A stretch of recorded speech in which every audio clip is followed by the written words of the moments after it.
Hello, everyone. Thank you for joining us on episode 3, Why Belonging Fuels Performance and Cultivates the Soil of Equity.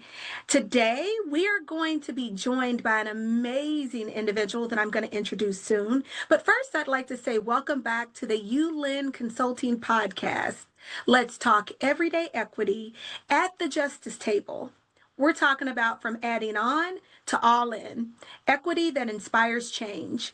I'm Anika Farrell, founder and CEO of ULIN Consulting LLC and this podcast. When employees feel safe to speak up, they thrive. When they don't, equity dies. Today, we're going to be diving into psychological safety, the foundation that allows diversity, equity, and inclusion to take root and grow. And so, as I mentioned, our today's title and episode is going to focus on psychological safety, why belonging performance cultivates the soil of equity. Today, we have guest speaker Shefali Kumar. Shefali has previously worked in education as a teacher in California and Washington State. She has worked as a curriculum developer and trainer for various cadres within the Washington Education Association. And she has now transitioned into a new career as a flight attendant for a nationally recognized company. Thank you so much for being here, Shefali. Well, thank you for having me. Yes, our goal today is going to be focused on highlighting how psychological safety and belonging can improve retention and performance. And so many of us think about psychological safety without even knowing that there is a word. And so I'd like for us to think about how psychological safety is being the heart of every healthy workplace, but it's often misunderstood. Psychological safety is the difference between teams that just meet its goals and teams that truly grow together. And so, as we start off, I'd like for you to define what psychological safety and understanding of that means to you. So for me, psychological safety is just really about having the space to say what you want to say without feeling like you're going to be reprimanded or if there's going to be retaliation. Because I feel like once you have that space that you know that you can say and feel what you want to feel, then you're being heard, you're being valued, and you know you're not going to be judged by what you're saying, what you look like. It's just they're willing to hear it. And I feel like when you can have that, you just feel good about in your workspace or any space that you're in. Agreed. And you talked about the fear of not being reprimanded, the fear of not being punished for saying what you want to say in a space. And that's exactly what psychological safety is. And when you can have that in an organization, you're best able to be performing your best. Wouldn't you agree with that? Oh, absolutely. I mean, I have been in situations where I feel like I had the need to say something, and you can tell the other person is, a person of authority and they're listening to your words, but are they really hearing what I'm saying? They're not, because change doesn't happen. They just are like, yeah, yeah, yeah. But they're not valuing what I'm bringing to the table, and they're not really asking me thoughtful questions of like why I'm saying what I'm saying. So for me, that doesn't feel like psychological safety. It's like, okay, yeah, they provided time and opportunity for me to say what I want to say, but then it was like, okay, you're on your way. But whereas I'm with the company now, I think it's because it's so safety focused. They really are just like, even if you have an inkling of like something is not right, and you have to speak to a captain who has the ultimate authority of the aircraft, say something. I mean, like, for example, I'm just going to read this to me always speaks volumes. They always say, if something doesn't feel right or something seems unsafe, anyone can pause, speak up, and seek clarity. Hmm. This is not about blame. It's about protecting people, processes, and outcomes. Leadership fully supports employees who pause when something doesn't feel right. To me, that just speaks volumes, because just knowing that, I'm like, I know that I can go to the captain, I can go to another flight attendant and just truly tell them, like, okay, this is how I feel, something's not right. And they're not going to just brush me off. They're not going to be like, "Ugh, it's fine. This always happens." They always listen. And I know from leadership, they're going to be like, "Thank you so much. There was not a single problem, but I'm so glad that you have that inkling, and that's what we want." And just knowing that, I don't ever feel, I don't know, I don't doubt myself. I'm like, oh, should I say it? It seems so petty. Is anything even going to happen? Whatever it may be, whether it's with a passenger or like with the aircraft, whatever it may be, I know that I can say something and something's going to move forward from it. How do they start you off with that? You read, from what I can hear, something that was so focused on letting you know the importance of being able to speak up, be able to share your thoughts, be able to feel like you're safe to do so. How do they make sure that you're aware of that? Yes, you read that to us and you shared that with us, but how do they share that so that everyone, no matter who you are, is sure to understand that that is truly what they're committed to and that is part of the culture of the organization? I think it's because it's constantly, I want to say drilled in us because safety, like I said, is such an important thing. So it is sent in newsletters. We have, even just the conversations that we have when we debriefs with our captain and the pilot and the other flight attendant, they always ask, is there anything that we should know? Even to the point where it's like, I'm too tired. I don't know if I can do this job. They're like, okay, that's good to know. Let's come up with a plan. We're going to send you home. We're going to bring someone over. Even if that means that the flight is 10-minute delayed, then that's what it means. And so I think it's constantly when the captain or anyone says, is there anything that I should know? And they always provide that space, and yeah, and that's when you're like, okay, this is what I'm feeling. That truly, to me, sounds like no matter what, whether a flight is delayed, whether you feel like this isn't the most appropriate question to ask, you are made to feel like that is part of who this company is. We are here to make sure that you feel safe, not just physically safe, but Yeah, psychologically safe in how you were able to bring up ideas, thoughts, and to be encouraged to do so. Speaking up is hard for a lot of people. Like you yeah. said, that's a hard thing to do. Go ahead. Well, especially when you have to bring something up to a person of authority. It's one thing when it's just your coworker, you're like, okay, you say something, but when you're speaking of someone with authority, sometimes it's intimidating. But again, they provide that space and they're so open and willing to just listen and hear you out, which is so nice. And you know that leadership is following up like beyond the captain because Mhm. you'll get an email saying, we appreciate your feedback, your input, and even though nothing came about, but we still, please continue to share your thoughts and concerns or anything that you may have that may impact that day or that flight or whatever it may be. And you bring up the fact that you're talking about leaders, even if you're bringing up something that has to do with leadership. We know that many employees feel very Yeah. hard pressed to bring up something when it comes to leaders. They feel oftentimes like they won't be heard, it will be dismissed. They being the company will, side with leadership no matter what it is. And it sounds like the way you all have been supported with psychological safety is for them to reiterate that no matter what, Yeah. you have the ability to bring it up. Absolutely. And sometimes, I mean, the reality is, I'm going to say 80% or so, our captains and pilots are male. Most of our flight attendants are female. So it's already, you feel like the cards are kind of stacked against you. Like, are they going to take me seriously?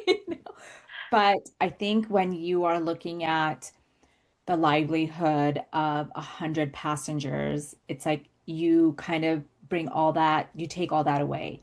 It's like we are here as a team for the passengers. So if you feel like something is not safe, then that's what it's about. It's not about me being a captain, you're a flight attendant, and I'm going to hear what you have to say. It's just this is our mission, is how to get the ultimate thing is like our passengers, and that's it. So Hierarchy does not matter.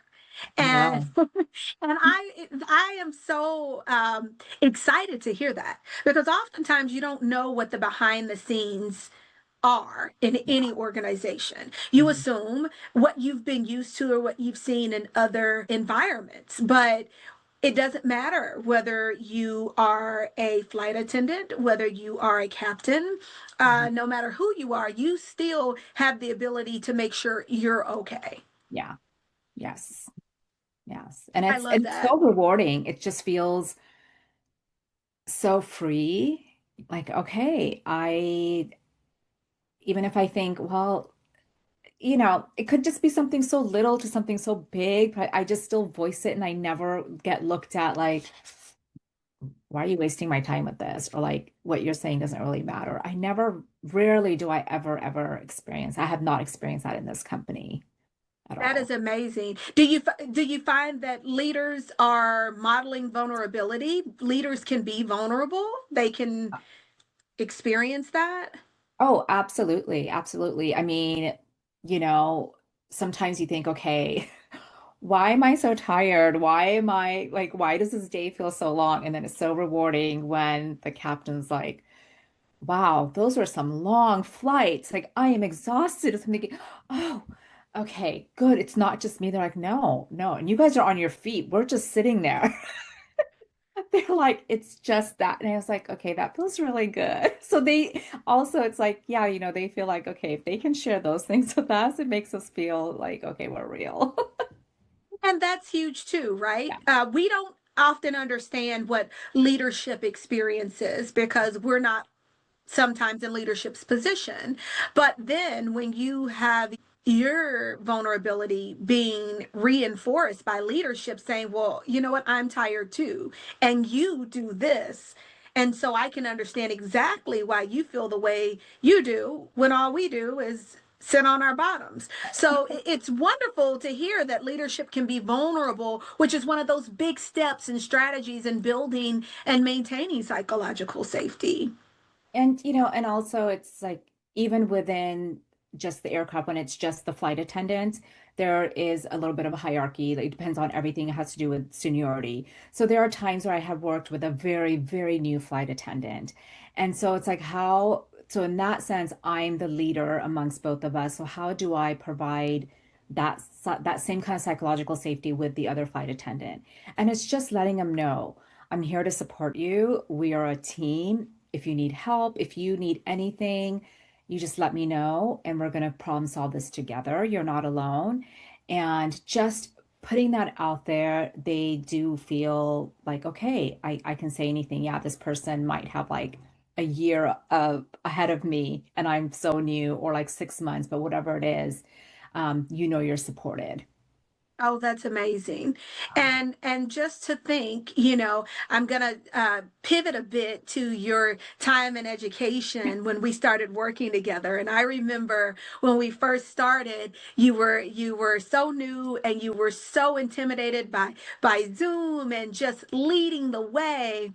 And then for someone who was wanting to try and wanted to be in space and community, it just appeared to me that being a leader who says, you know what, it's okay. This is not about hierarchy. This is about us doing it together. And then to see, like, literally, and I'm going to say weeks and months, you were wanting to do things on your own.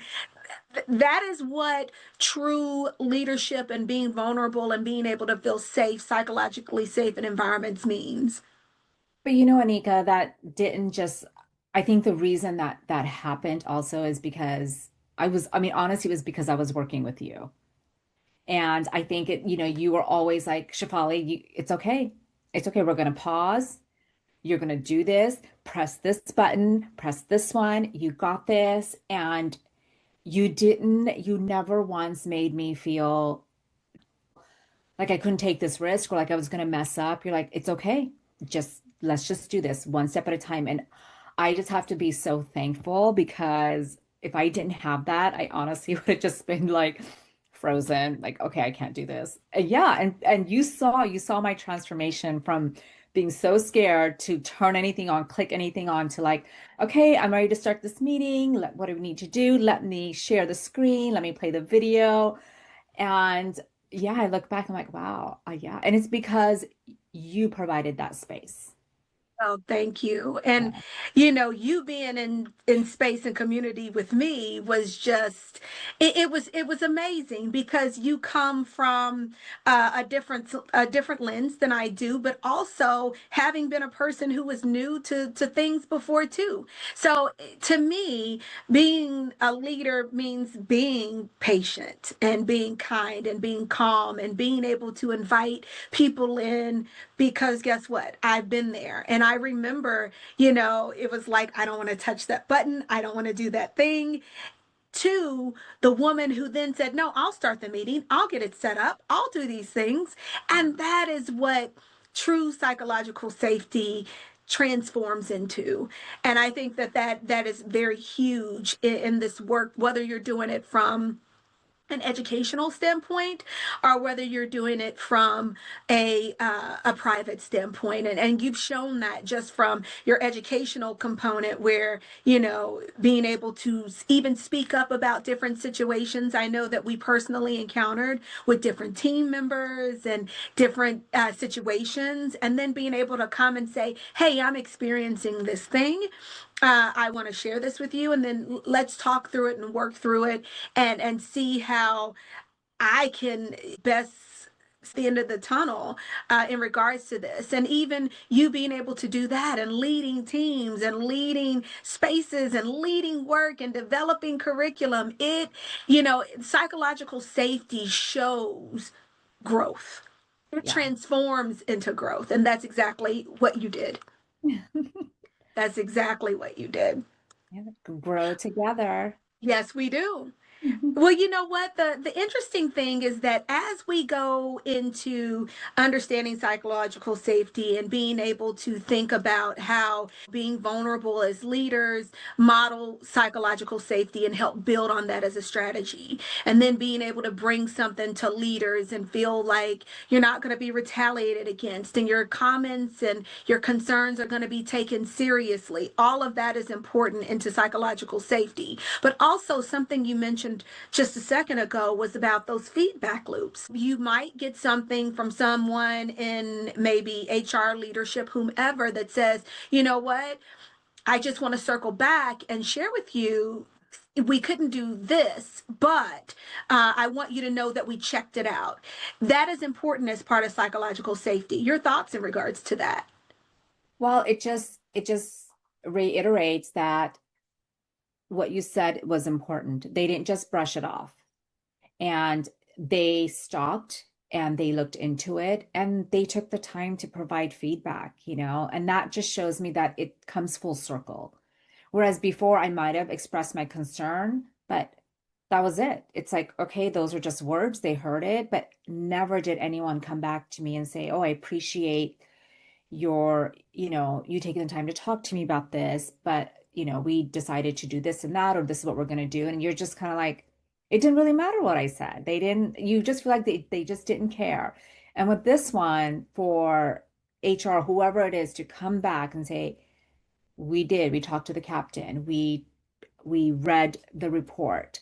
Thank you so much for saying something. That's what it was, just thank you for saying something. And you're just like, okay, yeah, thank you. I will continue to say something. And that is important because when feedback disappears into silence, like you don't hear anything, you don't know anything, people stop offering. Yeah. People stop feeling safe enough to give feedback, to share their truth. Mm. Yeah, because you feel like your words didn't matter. Yeah, yeah. Yeah. And that can be pretty difficult, especially when, for example, you have, say, a new employee. and you're saying, hey, I want you to do these things. I want you to share things with us. I want you to know that you're supported, and we want you to feel like this is a place where you can thrive. And say, for example, you have something that happens, and then you're like, okay, it's 6 months later, it's a year later, and nobody ever said anything to me. I mean, it's good. What you feel like you have to say, your feedback is going to disappear into silence. Yeah. Yeah. It's just, I think everyone needs some kind of acknowledgement. That's what it Mm-hmm. is. And then you feel like, okay, your voice mattered or they listened. So, I mean, whether they might not even provide full feedback, Yeah. and not give us like what the steps they took or whatever it may be, but just acknowledging like, okay, um, is huge, I think. I Yeah. think it is huge too. I think what we have to find ourselves doing as leaders and organizations is making sure that we are um, owing it to our staff to be feedback oriented. Those are simple ways to cultivate psychological safety in spaces.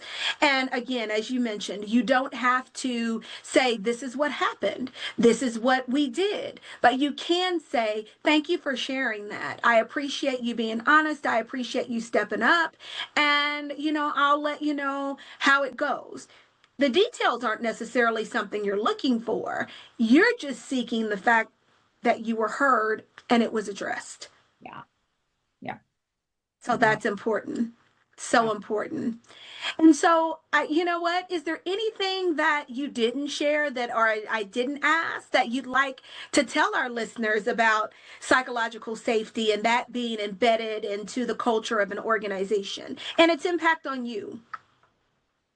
Well, I think we don't realize how important that piece is in order for us to grow, in order for us to feel vulnerable, in order for us to just thrive, whether it is in your own home, whether it is in a relationship or in a workplace. But psychological safety just becomes just as important as your physical safety, Mm. as your just, it's like it's one of the basic needs almost. Like, okay, if I have all of these things, I know I'm going to be okay. So I think psychological safety, it just doesn't get the recognition that it really needs. And you pointed out some really great things. Like, it's part of one of those very much embedded needs that we have is to feel psychologically safe. One, so that we can come into our spaces, our organizations, and do our best job. Two, so that we can feel like we can thrive and we can be heard no matter who we are referencing or are talking about, or two. And then three, making sure that, what we say matters. It's not being lost in the world of airspace, and that, we're able to truly be who we need to be. And so I would agree with you. Psychological safety is something that we don't talk about a lot, but it's something that we absolutely need. And so, what I want our listeners to take away and ask their teams are, do you feel safe to speak up? We heard Shafali talk about today the importance of having psychological safety, the ability to have a read, something that she could actually bring to us and share about being able to speak up and being safe to do so. But then, once you hear from your staff that there's a concern or there's an issue or there's a thought, are you listening? Are you really listening and acting on what you hear? Because feedback without follow through only deepens distrust. And so we need to think about that as organizations as we make sure that psychological safety is embedded into the fabric of our organizations so that all of our employees, no matter who you are, can thrive. And so, as we close, psychological safety is the soil of equity. Without it, even the best diversity efforts wither. When people feel safe, they bring their full selves to work. They innovate, they collaborate, and they stay. Equity means and begins not just in policies, but in the daily practice of creating environments where every voice can grow. That's where belonging starts, and that's where performance thrives. Remember, psychological safety is the soil of equity. And so I want to thank you so much, Savali, for being here with us today, taking the time out of your busy day, being the new, wonderful, amazing flight attendant you are. And I just want to say thank you on behalf of all of our listeners. Oh, thank you. It was good to talk about such topics. I haven't done that in a while. Yes, yes. Thank you so much. Yes. All right. Thank you for having me. Thank you.